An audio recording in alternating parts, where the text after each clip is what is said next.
एक मुलाकात ऐसी शख्सियतों के साथ जिन्होंने दिया है अपने जीवन को एक नया मुकाम।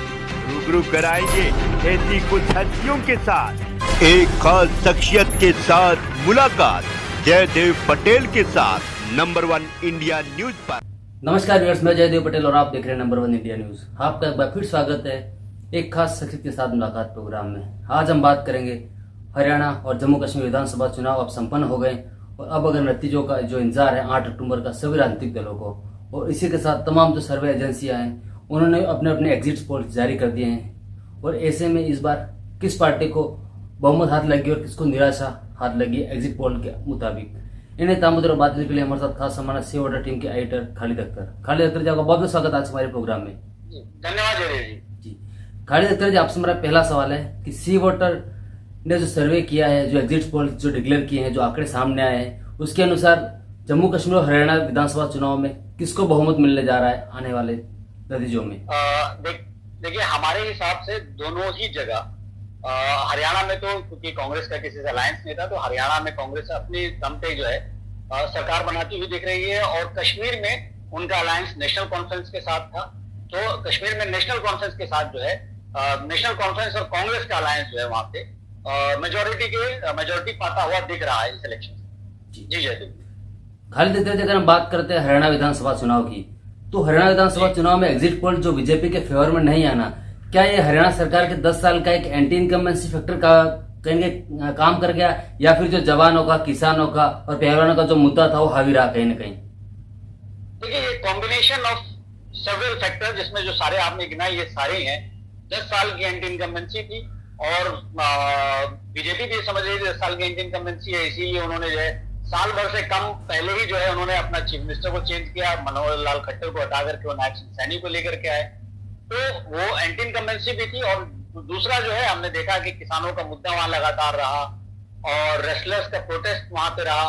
और एक चीज आप ये समझे कि किसानों के मुद्दा और रेस्टलर्स प्रोटेस्ट ये दोनों एक तरीके से इंटरट्वाइंड भी थे जाट कम्युनिटी के, जाट सेंटिमेंट के साथ भी, जो तकरीबन वहां पे 25% जो है वहां की आबादी का है। प्लस जैसा कि लोकसभा के इलेक्शन के टाइम पे हमने देखा था कि दलितों का जो है शिफ्ट हुआ था कांग्रेस की तरफ, क्योंकि उन्होंने कॉन्स्टिट्यूशन का मुद्दा उठाया, रिजर्वेशन का मुद्दा उठाया, तो वो शिफ्ट जो है और वो मोमेंटम जो है लगातार जो है लग रहा है कि कांग्रेस के फेवर में हरियाणा में अभी भी बना हुआ है। तो जिसकी वजह से जो हमने जो अपने फिगर दिखाए कि लगभग जो कांग्रेस जो है 50 से 58 की रेंज में आ सकती है और बीजेपी जो है 20 से 28 की रेंज में कहीं जा सकती है। लेकिन इंटरेस्टिंग चीज, मैं एक चीज और बता दूं आपको, हरियाणा चूंकि एक छोटा स्टेट है और छोटे स्टेट के साथ साथ वहां कॉन्स्टिट्यूंसी का साइज भी बहुत छोटा है, तो वह तकरीबन 2 लाख से कम की ऑलमोस्ट आधी कॉन्स्टिट्यूंसी है। और बहुत सारी सीटों पे हमने देखा है कि वहां नजदीकी मुकाबला है।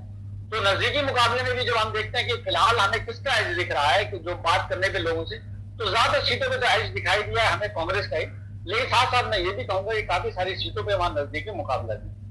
और सर्वे की साइंस वैसे ये कहती है कि नजदीकी मुकाबले वाली सीट्स में अमूमन जो पार्टी जीत रही होती है या बहुमत ला रही होती है, तो वो नजदीकी या मार्जिनल सीट जिन्हें कहें वो विनिंग पार्टी के फेवर में जाने के ज्यादा चांसेस है। तो उसी बेसिस पे हमने ये प्रोजेक्शंस दिए हैं। जी।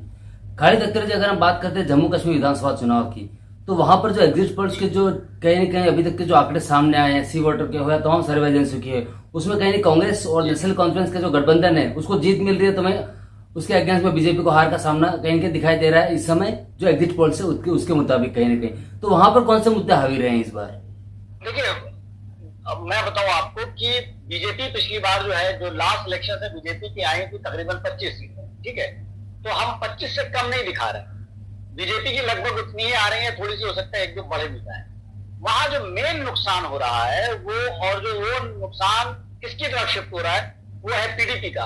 पीडीपी का बताओ, पिछली बार 28 सीटें आई थी जो, और इस बार हम लोग दिखा रहे हैं कि 6 से 12 आई। तो पीडीपी को दरअसल वैली में, बेसिकली वैली की पार्टी है पीडीपी। पीडीपी जो है इन तक जम्मू में कुछ लड़ती भी नहीं है, उसका वोट बैंक भी नहीं है। उसका मेन जो वोट बैंक है वो कश्मीर में है, और जो उन्होंने जो बीजेपी के साथ अलायंस करके गवर्नमेंट बनाई थी, तो वो सेंटिमेंट जो है वो उनके खिलाफ चला गया वहां पे। तो और वो वोट जो है वहां पे वो शिफ्ट होता हुआ दिखाई दिया ज्यादातर नेशनल कॉन्फ्रेंस के साथ में। बीजेपी अपना जम्मू में जो उसका सिचुएशन थी लगभग वो बनाए हुए, बीजेपी का ज्यादातर वोट जो है वो जम्मू में है, इनफैक्ट जो 47 सीटें जो है वहां की कश्मीर की, उनपे सारी सीटों पे लड़ भी नहीं रही है, शायद थोड़ा पे लड़ रही है, तो वहां सारी सीटों पे लड़ भी नहीं रही है। तो जम्मू में जो है बीजेपी अपना जो उसका था वो बनाए हुए है। मेन नुकसान जो यहाँ पे होता हुआ दिख रहा है वो पीडीपी का हो रहा है, और पीडीपी का जो नुकसान हो रहा है उसका फायदा नेशनल कॉन्फ्रेंस और कांग्रेस अलायंस को होता हुआ। जी खालिद अख्तर जी, आपसे हमारा एक आखिरी सवाल है कि जो एग्जिट पोल्स के अभी तक के जो आंकड़े जो सामने आए, कहीं ना कहीं वो बीजेपी के अगेंस्ट हैं। इसमें बीजेपी के जो लीडर्स हैं उनका ये मानना है कि जो आंकड़े हैं वो सिर्फ और सिर्फ आंकड़ों में ही रहेंगे और इसके बिल्कुल उलट नतीजे आएंगे आने वाले 8 अक्टूबर को जब नतीजा आएगा तब। और यही चीज हमने कहीं ना कहीं छत्तीसगढ़ और मध्य प्रदेश में देखा भी है, तो इस पर क्या कहेंगे आप? देखिए, छत्तीसगढ़ मध्य प्रदेश में ऐसा हुआ है, लेकिन कर्नाटका और हिमाचल प्रदेश में वैसा नहीं हुआ। तो कई बार ये होता है कि हाँ, जो एग्जिट पोल्स दिए जाते हैं उसके अकॉर्डिंग वो नहीं आते हैं आंकड़े। लेकिन कर्नाटका में जैसे सी वोटर कम से कम 6-7 महीने पहले से हमारा उस वक्त जो एबीपी से करार था, तो हमने लगातार दिखाना शुरू कर दिया था कि वहां पे कर्नाटका में जो है कांग्रेस की सरकार बन रही है। और वही हमने दिखाना शुरू किया था कि हिमाचल में भी कांग्रेस की सरकार बन रही है। अगर आप 2021 के इलेक्शंस की बात करें तो 2021 में जो है वेस्ट बंगाल के इलेक्शन में बहुत ज्यादा ये था कि बीजेपी का वहां पे जो है गेन हो रहा है, लेकिन लगातार सी वोटर कह रहा था कि ममता बनर्जी 40% की वोट शेयर पे खड़ी है, वो सरकार बनाई। तो अगर बीजेपी ऐसा कह रही है तो कई बार ऐसा हुआ कि एग्जिट पोल सही साबित हुए, कुछ बार हो सकता है कि नहीं हुए। बाकी तो रिजल्ट्स के वक्त में आपको मालूम चलेगा। लेकिन अगर आप ये देखेंगे कि अभी मुश्किल से 4 जून को ही रिजल्ट आए हैं, तो जून से जुलाई, अगस्त, सितंबर, सिर्फ 3-3.5 महीने बाद हरियाणा में इलेक्शन हो रहे हैं। और जून में जो पिछली बार जो लोकसभा में जो बीजेपी को वहां मिले थे 10 में से 10% जो है 10 में से 10 सीटें वहां मिली थी, जबकि इस बार 50% सीट यानी कि 5 सीटें मिली थी।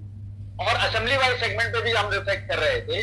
तो लोकसभा के इलेक्शन में जिसमें कहा जाता है कि मोदी का फैक्टर बहुत काम करता है, उसमें भी जो है 90 में से 44 सीटों पे कांग्रेस लीड कर रही थी, 43 पे बीजेपी और 4 पे आम आदमी पार्टी।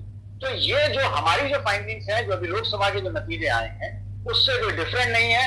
क्योंकि जब से मोदी जी का जो है नेशनल पॉलिटिकल लैंडस्केप पे जब से वो आए हैं, तो एक चीज एस्टेब्लिश हो चुकी थी कि किसी भी असेंबली में और स्टेट लोकसभा इलेक्शंस में मोदी का फैक्टर बहुत ज्यादा काम करता है, मोदी साहब का। असेंबली इलेक्शंस में उससे 5-7% कम डिविडेंड रह जाता है बीजेपी के पास। तो उस पैटर्न पे अगर हम देखेंगे तो जो हमने दिखाया है लगभग बीजेपी कांग्रेस का हरियाणा में और बीजेपी का वो वही फाइंडिंग्स उसी पैटर्न पे है। जी खालिद अख्तर जी, आपने हमारे लिए समय निकाला और महत्वपूर्ण जानकारी हमारे साथ साझा करी, उसके लिए आपका बहुत बहुत धन्यवाद। धन्यवाद जयदेव जी।